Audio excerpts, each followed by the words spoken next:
It's Friday morning, and I'm headed over to 7-Eleven right now to go meet up with Corey, and then we're going to go to a pizza place for lunch, and I guess discuss what we're going to be up to. And then later today, around 3 p.m., we've got a meeting with somebody. Need to figure out what that's about, too. But yeah, we got a pretty packed schedule, so let's get going.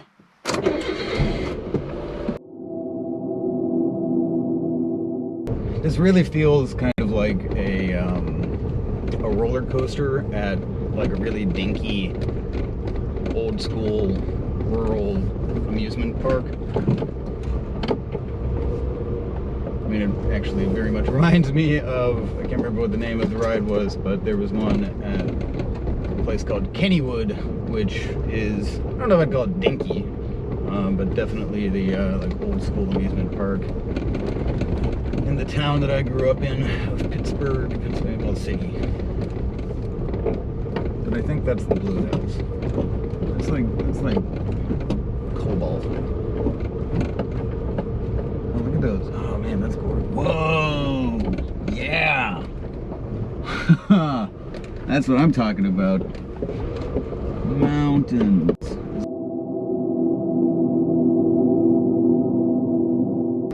We are good to go. And Corey's in the truck in front of us. And we're going to a pizza place, which I'm totally cool with. It's a little bit concerning almost how much I like pizza, but I'll take it when I can get it.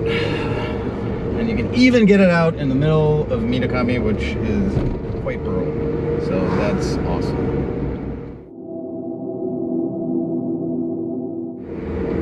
Wow, the difference between what I was able to see last night and what I can see now is quite spectacular. God, look at those fucking mountains. Look at that fucking big ass sky, man. Hell yeah.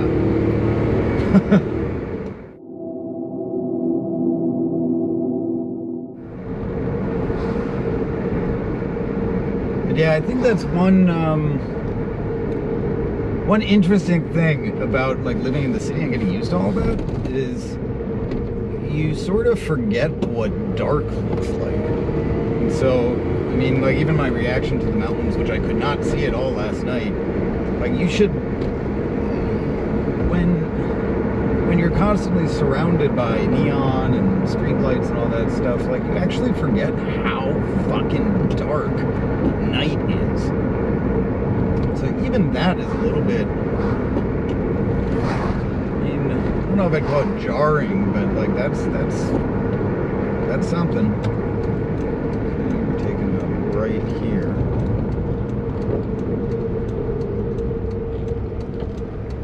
I'm guessing this is the pizza place.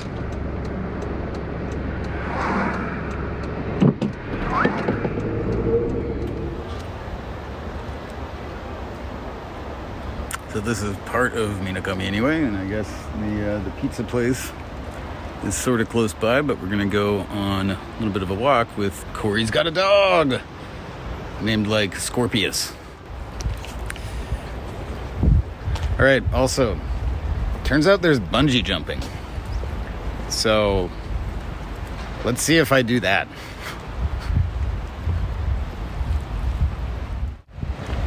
Oh, and there's the river.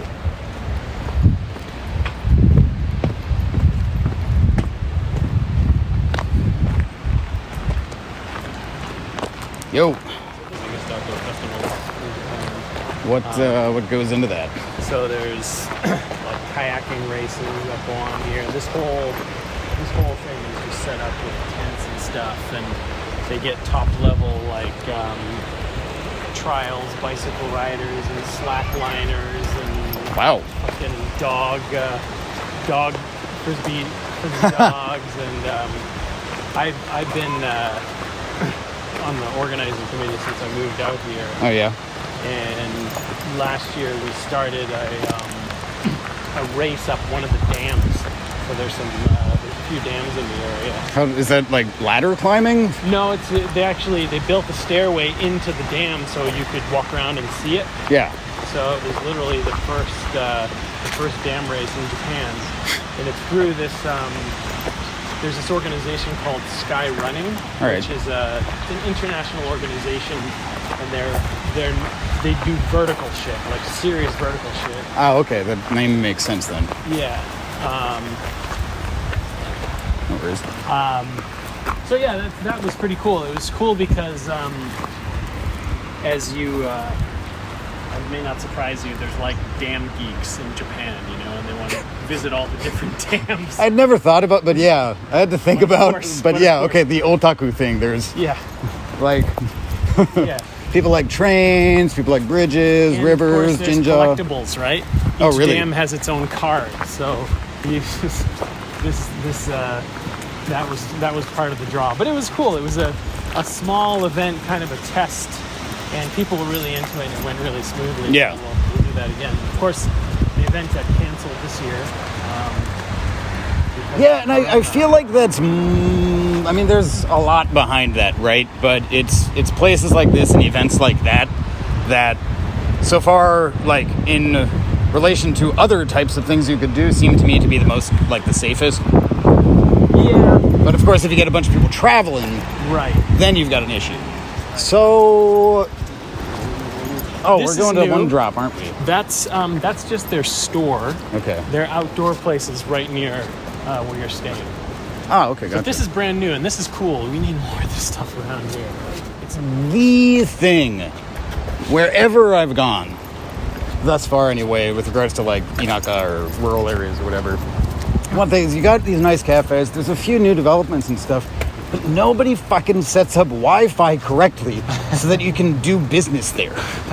If you just get somebody to properly, set up your router, like, you'll be good to go. Yeah. There's a few little interesting things going on here and there.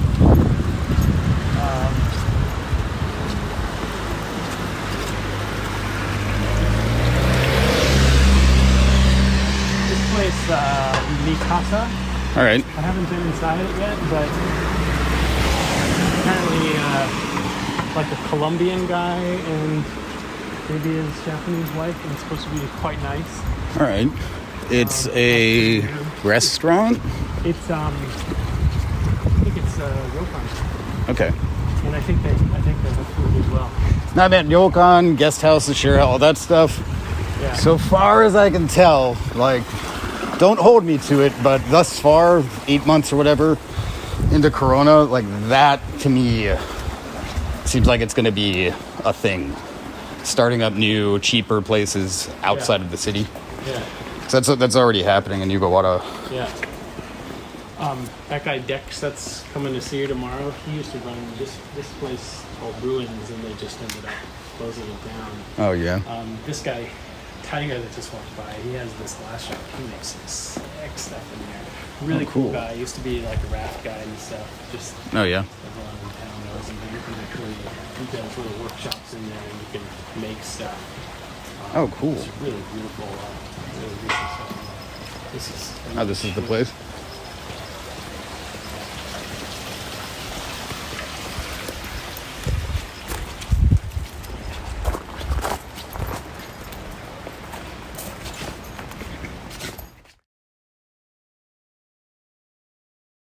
And some of my other friends also had been coming up here, some just doing a little bit of work, some just checking the place out. Yeah. But like I told you last night, I mean, the place has a pretty long history with foreigners, like that Norwegian guy who's been coming here for 40 years, the outdoor companies that have been here for probably close to 30 years, and a lot of those are run by foreigners. There's something like 40 outdoor companies here doing a variety of, a lot of them are doing the summer rafting and canyoning, and now there's SUP is big. Yeah, right. Then there's what is that, stand-up paddling? Stand-up paddleboard. I hate that fucking name so much. Like, come up with a different name. But the technology, the cool thing about those now is the technology with the inflatables is insane. They're like this hard. No kidding. So you can take them, and that's what you want. Like if you're going down rivers and stuff, because with the fiberglass ones, you don't want to be banging into rocks and shit. Yeah, yeah. So yeah, and then there are several dammed lakes around here, so doing sup on the lakes, doing canoeing, and then there's all these new kinds of newfangled water stuff. Like I took my son for basically kids have to be in junior high school before they can do stuff kind of in the real rapids, and right. so he's in junior high now. So for his birthday, his 13th birthday, we did this thing. I always forget the name of it. It's basically like a boogie board made out of the same material that rafts are made out of. All right. And they have these kind of crazy straps that you hold on to, and you wear fins, and you go down the rapids on those things. So you're like in the rapids. Yeah, again, it's really similar to bodyboarding, but that was pretty crazy. That sounds like a lot of fun. It is.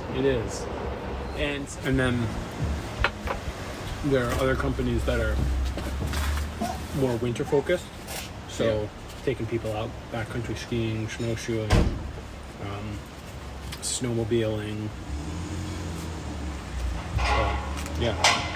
All sorts of stuff to do around here. Well, that's something that comes up actually relatively frequently and kind of unsurprisingly as well, but like a lot of people ask, what do I do? And I feel like snow is more popular, but at the same time, when people are thinking about that, they're only thinking about high season, and so they can't kind of imagine like, okay, what do I do in summer around this? Like, guys, it's Japan, it's nature, we're in the mountains, like there's lakes, there's forests, there's like all sorts of stuff you can do. It's not just skiing. Yeah. So Minakami is now a conglomeration of multiple different towns, and I can't remember how long ago that happened, but it's pretty big. The whole area of Minakami. They've done some pretty cool stuff. Like there's this place called Takumi no Sato, which is like it's a little craft village, and you can go and just make all kinds of cool stuff over there. That's interesting. And the artisans there actually come from lots of different places as well. They're not all just locals. That's super, because there's a guy down in Yugawara, I think like 2 years ago at this point, but relatively recent, he bought up a ryokan, specifically with the intent of making it basically like an artist in residence kind of place, which sort of sounds like what you're, maybe not residence, but like you've got people kind of cycling through. I would say that it's probably a little bit different than that. I mean, there are people that are fairly artistic, but I wouldn't quite go that far with it. There are places over in Niigata where they're like literally kind of artist villages like that. This is a little bit more on the touristy side. It's for tourists, and you can make cool crafts. Right. Okay. There is a guy over there though. I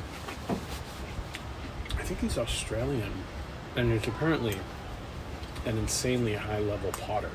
Okay. And I haven't met him yet, but I've heard about him from a few different people. So there are, it's just classic Japan. There's just like, what the hell is this guy doing here? Like that type of thing. Yeah, the more I go out, I mean, it's getting to the point where it now seems like relatively common. Yeah. So I'm already massively impressed with this place. Because they brought that out. Yeah. That stuff's kind of spicy too. Yeah, it's not the bullshit. Yeah. Didn't even ask for it. Yeah. That's a good sign. Probably is. I don't know if it's to the credit of foreigners or just that these guys run the place. Well, I mean, that's too kind of what I wrote a bit last night about Corona, Inaka, and all that stuff. And I mean, the more I'm doing this too and looking into opportunities outside of the city, it strikes me there's this. Maybe I mentioned this, I'm not sure, but it's almost like ideology of like metro ideology, like Tokyo ideology. Like if you're not in Tokyo, then you're shit. Right? And it's strange. I started thinking of this too because usually it's amongst older people. But bringing up Inaka or Akiya or, you know, kind of just alternatives to Tokyo lifestyle, I get these reactions that were like strangely aggressive and anti that, and like it didn't make any sense. And so I think with Corona though, like it's finally proving to an extent, I'm not sure how much of an extent, but to a given extent, that, you know, that model, and only going by that model of Tokyo and densely populated metro areas, is to some extent broken. Right? And so it's not just a matter of, oh, I'm quirky and want to live in the countryside because whatever. It's, no, there's actually now, there's like an emotional, like survival reason sort of associated with moving out of the city. Yeah. Yeah, and it's even it's a step further than that too, right? Because like when I lived in Tokyo, I lived in Adachi-ku, right? And that's like Adachi-ku, right? Who lives in Adachi-ku? Well, I live in Adachi-ku because we lived on rivers and we had way more open space than anybody else I knew. So yeah, it's just like, it's not just do you live in Tokyo, but then where do you live in Tokyo? It's just like insanity upon insanity. Yeah, from a music point of view, like the main reason, if not the only reason to be in Tokyo, is that's where a lot of really good live houses are. Now they're all shot to shit. Yeah. And so why am I paying 150,000, 200,000 yen a month for rent when all of the stuff that I want to do or I'm interested in just simply isn't happening anymore? Yeah. You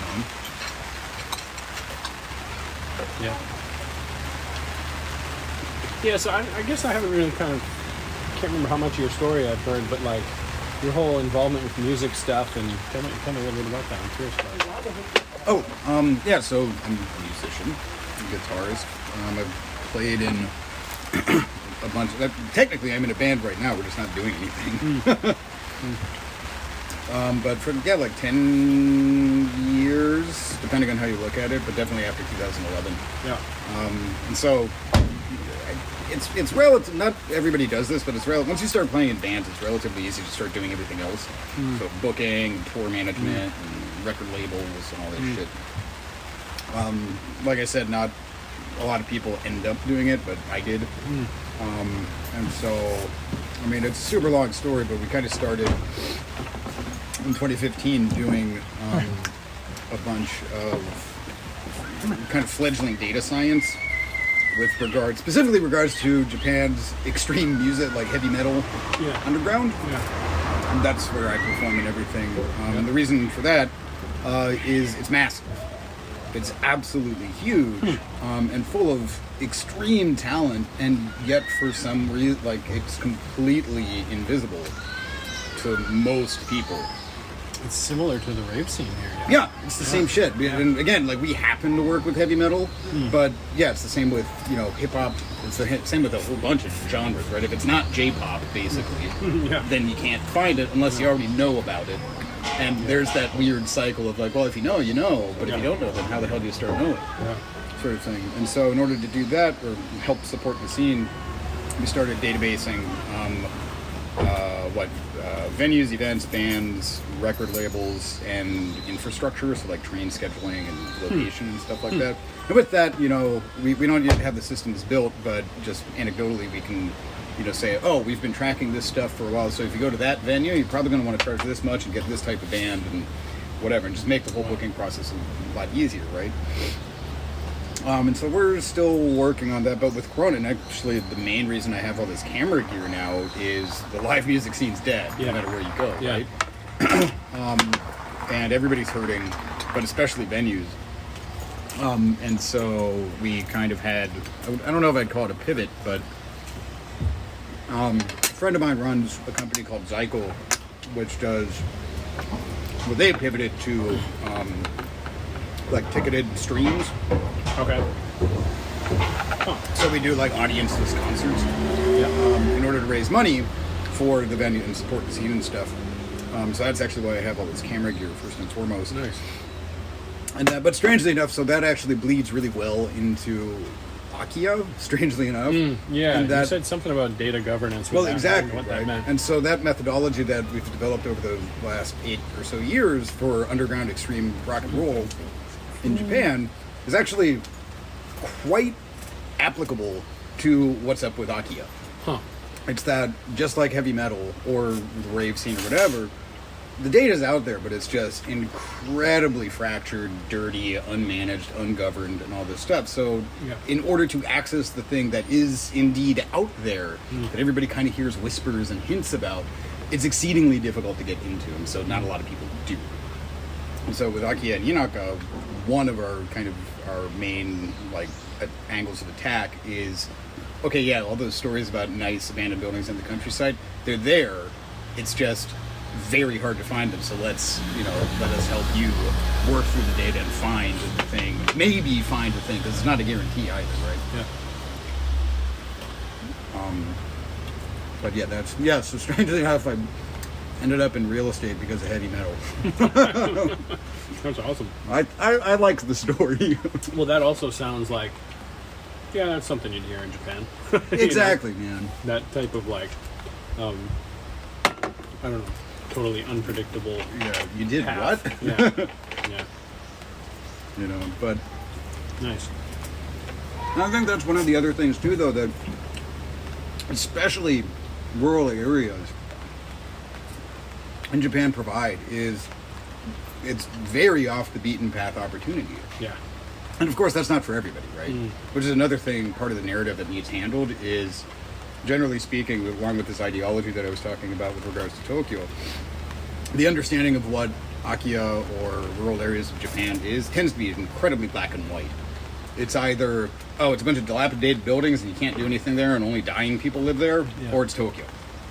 Right, and there's next to no kind of gradation of, again, like the narrative of what actually happens can happen out in the countryside. Yeah. Which I think is a huge sin because it's cheap. And again, it's 2020, if you have Wi-Fi and like a roof over your head and a computer, or even just like a phone, you can probably get something done. Yeah. And that's the part of the narrative that I think really needs change. Yeah. Yeah, and I don't know. I'm kind of banking on that with the work that I do too. That there's that people are open to a bit more adventure in their lives, and it doesn't mean rafting down a river. It means like not living in Tokyo. It's like, wait a minute. Which is like, when did that become adventure? So, just a somewhat of a related story that doesn't really explain anything, but when we were getting ready to move out here, we went to the local school and talked to the principal, and talking about the school, the elementary school that my younger son goes to. My older son just left last year. They have so it's like 30 kids in each grade, so 180 kids. There's something like 5 years ago or so, it was like 425. Wow. So some insane drop in a very short amount of time. And so he was telling us about this phenomenon out here called the J turn. Right. It's like UIJ turns, right? What's the J? Because the U turn is you came from Inaka, went to Tokyo, and then you came back. Right. The I can't remember what that means. The J I haven't heard of the I, but the J in this context anyways means you go to Tokyo, it doesn't work out, but you just come as far back as Maebashi or Takasaki. Because you got a big city, but you're not too far from home. Right. And it's a little bit more manageable than Tokyo, yeah? And that movement, I guess, is just like, where's the opportunity, or like when you grow up, like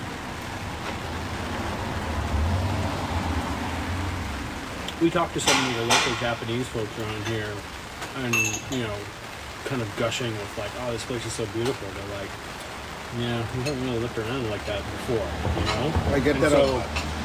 No, it's just classic. Grass is greener, I guess, and yeah, you might as well go to Tokyo because you get a better job, and dude, like, paid like 800 yen an hour around here, so that's part of it also. Yeah. Well, but I mean that's another element too, and I was writing about this last night as well. Is the commute. Okay, you don't, even if you live out of the city, doesn't mean that you don't go to the city ever. Yeah. Right, and also, and again, this is probably idiosyncratic depending on who you are, but like for myself, I find that I'm actually quite productive on trains. Yeah. Right. Yeah. And so too, like there's this difficulty for whatever reason of a lot of people to kind of cognize the mix. Right? It's not, if you live out here, it's not that this is your bubble and you don't leave it. Yeah. And two, I was kind of thinking, I mean, granted, now that I live in Atami, I'm kind of used to it, but it's a new development of like last night's darkness. Mm-hmm. How I think it's really weird that, if you live in, like I lived in Hamamatsu, right? It's never dark. Yeah. Ever. And if you live there long enough, like you forget how dark the planet gets. And so something as simple as night itself becomes kind of like, oh my god, wow, what is this? Yeah. Right? Yeah. Yeah, I was just journaling about that stuff this morning, like